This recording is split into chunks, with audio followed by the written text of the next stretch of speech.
हिंदू समाजनी साथे जेनी दगो करेलो छे एमां जे शासक पक्ष होय के विपक्ष होय के जे कोई बिल्डर लॉबी होय एना पण वरघोड़ा निकळवा जोवे एवी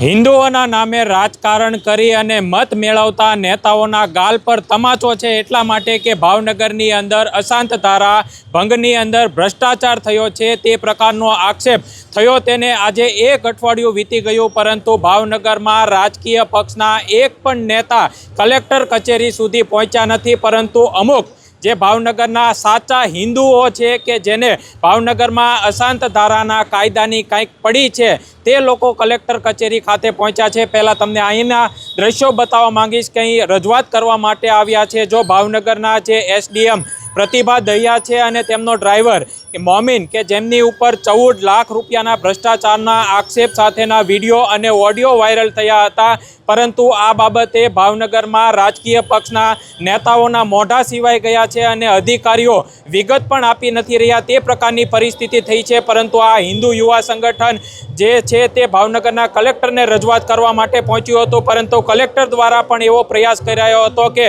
તેઓને બારોબારથી જ રજૂઆત સાંભળી અને તેમને મોકલી દઈએ પરંતુ આ હિન્દુ યુવા સંગઠન દ્વારા જે વિરોધ વ્યક્ત કરવામાં આવ્યો અને તેમના દ્વારા માંગ કરવામાં આવી છે તેને લઈને ખાસ કરીને અત્યારે જો આ ભ્રષ્ટાચારનો મુદ્દો ઉઠ્યો છે હિન્દુ યુવા સંગઠન પણ ગંભીર છે કલેક્ટરને રજૂઆત કરી તો શું તેમના દ્વારા કહેવામાં આવ્યું? પહેલાં તો એ લોકોને અંદર આવવાની મનાયત કરેલી છતાં બી આપણા સંગઠનોના માણસોની જોડે પછી રિક્વેસ્ટથી એ લોકો સાહેબને અંદર બધા મળ્યા 16 તારીખે અમે પોતે આવેદન દેવા આવેલા ત્યારે બી આ જ પરિસ્થિતિ થઈ હતી સાહેબ પોતે વીસીમાં છે એમ કહીને પોતે અમને એન્ટ્રી આપી નહોતી પછી બરાબર વીસીમાંથી મેડમને બોલાવ્યા પછી પ્રતિભાબેન દહિયાના પછી એ લોકોએ સાંભળ્યું ત્યારે એ લોકો વિવિધ વિસ્તારના પ્રશ્ન જે હતા એ બધા સર્વે લોકોએ પોતે રજૂઆત હતી પણ જો તમે રજૂઆત કરવા આવો છો ત્યારે તમારી સાથે 100-200 લોકો હોય છે અત્યારે કેમ તમે ખાલી 25 જ જણા રજૂઆત કરવા માટે અહીં પહોંચ્યા છો? અત્યારનો પ્રશ્ન એવો છે વિવિધ સંગઠનો પોતે ભેગા થઈને સાથે આવેલા છીએ હરેક લોકોના પ્રશ્નના હજી પોતે કલેક્શન શરૂ છે અમારી પાસે અત્યારે અમારી પાસે આટલા પેપર્સ તો આવી જ ગયેલા છે પોતે પ્રજા પોતે આવીને પોતાની રજૂઆત આપશે સાથે।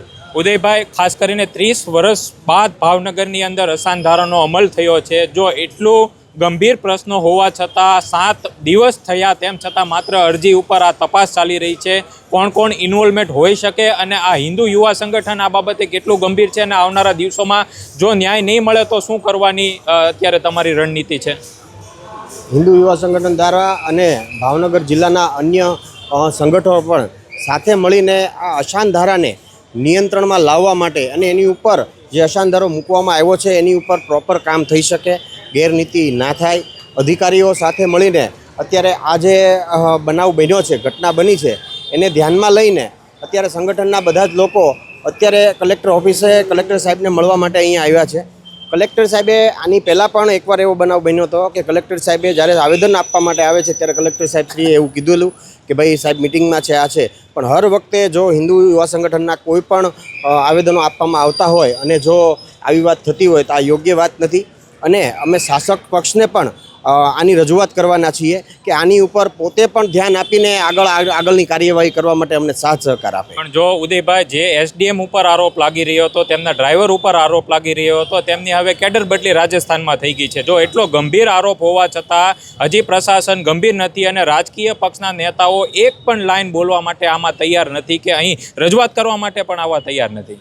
ટૂંક સમયમાં આના જો જવાબ હિન્દુ યુવા સંગઠનોને નહીં મળે તો આની માટે અમે શાસક પક્ષોને પણ આવેદનો આપવા માટે એમના કાર્યાલયે જવાની તૈયારીમાં છીએ। ટૂંક સમયમાં જ અમે આની ઉપર જો આગળ અમલ નહીં થાય તો અમે આગળની કાર્યવાહી અમે પણ ચાલુ કરશું। ખાસ કરીને હિન્દુઓના નામ ઉપર મત જ્યારે માંગવામાં આવે છે અને રાજકારણ કરવામાં આવે છે ત્યારે જો હવે હિન્દુઓને ખરેખર જરૂર છે કારણ કે હિન્દુના પ્રોટેક્શનની વાત છે અત્યારે તમે જે રજૂઆત કરી છે કોણ કોણ ઇન્વોલ્વમેન્ટ હોઈ શકે અને જે એસડીએમ ઉપર આરોપ લાગ્યા છે તેને લઈને હવે શું રણનીતિ? ભાવનગરનો હિન્દુ સમાજ બહુ સમજુ અને સાણો છે જ્યાં સુધી સહન ભાવનગરના હિન્દુ સમાજથી થશે ત્યાં સુધી કરશે। આજથી 4 વર્ષ પહેલાં જ્યારે અસાનધારા માટે લડત કરવામાં આવી હતી ત્યારે પણ ભાવનગરનું હિન્દુ યુવા સંગઠન અને હિન્દુ સમાજ રોડ ઉપર ઉતર્યો હતો અને આગામી દિવસોમાં આનો અમલ કરાવવા માટે પણ હિન્દુ સમાજ ભાવનગરના રોડ ઉપર ઉતરશે. બીજી ખાસ વાત, અમે આજ કલેક્ટરશ્રીને જે રજૂઆત કરી છે એમાં એક જ વાત કરી છે કે સાહેબ, ડ્રાઈવર કક્ષાના માણસની કોઈ ઓકાત કે વેલ્યુ નથી 14 લાખનો એ વહીવટ કરી શકે. તો જે કોઈ આમાં સામેલ હોય કે ડ્રાઈવર સ્ટાફ હોય કે પ્રતિભા દહિયા હોય કે સાહેબનો અંગત કોઈ સ્ટાફ હોય તો કાયદેસર એની ઉપર કાયદેસર કાર્યવાહી થવી જોઈએ.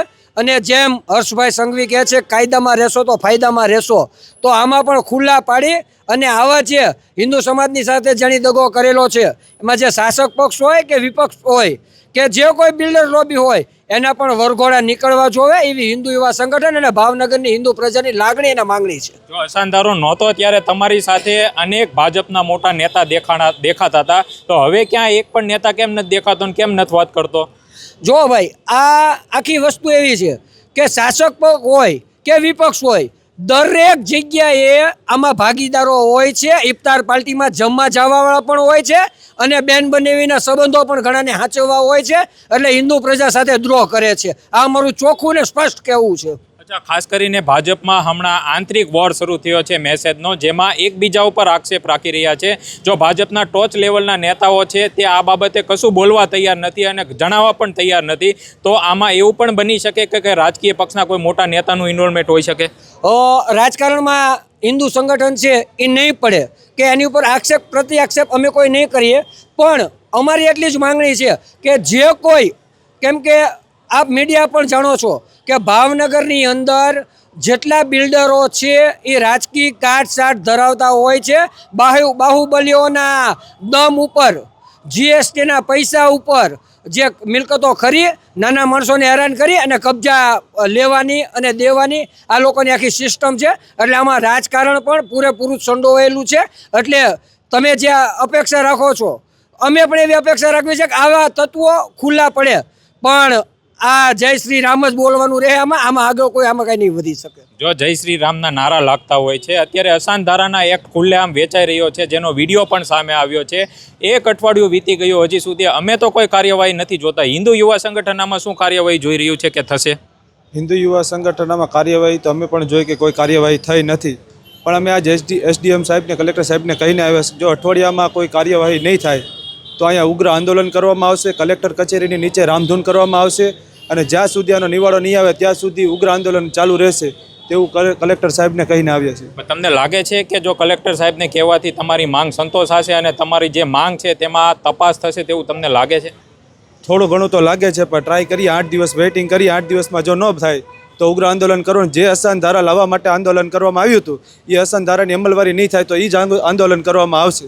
જો આવો ગંભીર બાબત આવે છે ત્યારે કોઈ નેતા નથી દેખાતા, ચાહે પક્ષ હોય કે વિપક્ષ હોય, પણ મોટા નેતા નથી દેખાતા. તમે જરૂરથી અત્યારે રજૂઆત કરવા આવ્યા છો, તો એમની પણ ભાવનગરમાં જવાબદારી આવે છે ને કે જે શાસન રૂલિંગ પાર્ટી હોય તો તેઓ હિન્દુત્વના નામે જ્યારે મત માંગતી હોય તો ત્યારે અસાન ધારામાં જ્યારે હિન્દુઓની જરૂર હોય ત્યારે તેઓ રજૂઆત કરવા પહોંચે. ચોક્કસપણે પણ કોઈ આવ્યા નથી, પણ રજૂઆત તો સર્વેને કરવી જોઈએ. અસાનધારા માટે જે પહેલાં સાથે હતા, જાણે કે કુમારભાઈ શાહ પણ જ્યારે અસાનધારા માટે માંગણી હતી ત્યારે કુમારભાઈ શાહ પણ સાથે હતા. અને હજી કાલ ટેલિફોનિક દ્વારા એને કહેવામાં આવ્યું કે કાંઈ જરૂર પડે તો ત્યાં કહેજો, પણ કોઈ બીજા અન્ય કોઈ જે શાસક વર્ગના નેતા છે કોઈ આવ્યા નથી અને કોઈ રજૂઆત કોઈ કરવામાં આવી નથી. બેન, ખાસ અસાનધારાને લઈને અત્યારે શું ફાયદો થશે હિન્દુઓને? અને જો અત્યારે ઘણી બધી મિલકતો છે કે તે મિલકત તબદીલી થઈ ચૂકી છે તેવી પણ વાત આવી છે. તમે અત્યારે કલેક્ટરને રજૂઆત કરી, જેમાં એસડીએમને ચાર્જ છોડ્યા પછી 17 ફાઇલો છે તેને મંજૂરી આપી તેવું કહેવામાં આવ્યું. એના માટે અમે એ જ રજૂઆત કરવા આવ્યા છીએ કે આના માટે યોગ્ય પગલાં ભરવામાં આવે અને અમારા ધાર્મિક સ્થળોએથી આ જે નોનવેજના જે રેસ્ટોરન્ટો છે ફૂડના, એ 20 કિલોમીટર દૂર રાખવામાં આવે, જેથી આ હિન્દુ પ્રજાને સંતોષ મળે. જે પ્રમાણે ભાવનગરમાં અશાંત ધારાને લઈને ભ્રષ્ટાચારની વાત ચાલે છે, પરંતુ અમે એક અઠવાડિયાથી ભાવનગરના જે કલેક્ટર મનીષકુમાર બંસલ છે તેમની પાસે આંકડાકીય વિગત માંગી રહ્યા છીએ, પરંતુ તેઓ પણ ભાવનગરમાં જે મીડિયા આવેલું છે તેમને આંકડા આપવા માટે તૈયાર નથી. આ સાથે જો વિવિધ પક્ષના નેતાઓ સાથે પણ મુલાકાત થતી હોય છે, વાતચીત થતી હોય છે, પરંતુ આ બાબતે તેઓ પણ બોલવા માટે ઇનકાર કરી રહ્યા છે. એટલે સ્પષ્ટ કહી શકાય કે ભાવનગરની અંદર જે ભ્રષ્ટાચારનો મુદ્દો હતો, જેમાં અશાંત ધારામાં મિલકત તબદીલી કરવાની વાત હતી, તે હવે મુદ્દાને લઈને હિન્દુ યુવા સંગઠન છે તે મેદાને ઉતર્યું છે અને ભાવનગરના કલેક્ટરને પણ અલ્ટિમેટમ આપવામાં આવ્યું છે કે જો તમે 10 દિવસની અંદર કોઈ કાર્યવાહી નહીં કરો તો અમારા દ્વારા આંદોલન કરવામાં આવશે. ત્યારે હવે જોવાનું એ રહ્યું કે રાજ્ય સરકાર અને ભાવનગરનું જે પ્રશાસન છે તે આમાં કેટલું ખરું ઉતરે છે અને કેટલી તપાસ કરે છે.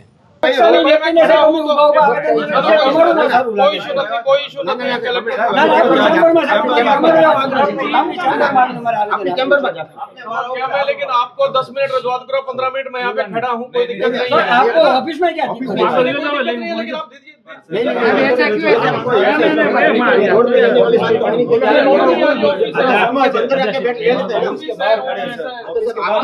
दीजिए શામિલ હોય છે, બરોબર. એની બાબતની આ રજૂઆત છે કે આને કેવી રીતે સ્ટોપ કરવું, કેવી રીતે આને રોકવામાં આવે. જો આમાં અધિકારીઓ જ સાથ સહકાર આપતા હોય છે તો આ મુદ્દો સતત ને સતત ચાલુ રહેશે, આને સ્ટોપ નહીં થાય, બંધ નહીં થાય. તો એની માટે સાહેબ આ રજૂઆત છે કે ભાઈ આ વાત ઉપર જો આને નિયંત્રણ કરવામાં નહીં આવે તો આ અશાંત ધારાનો મતલબ શું છે? અત્યાર સુધીમાં 2023 પછી 3000 ઉપરના દસ્તાવેજ સાહેબ બન્યા છે. 2023 પછી 3000 ઉપરના. હાજી, બરોબર. આ અમારી રજૂઆત છે, બરોબર છે.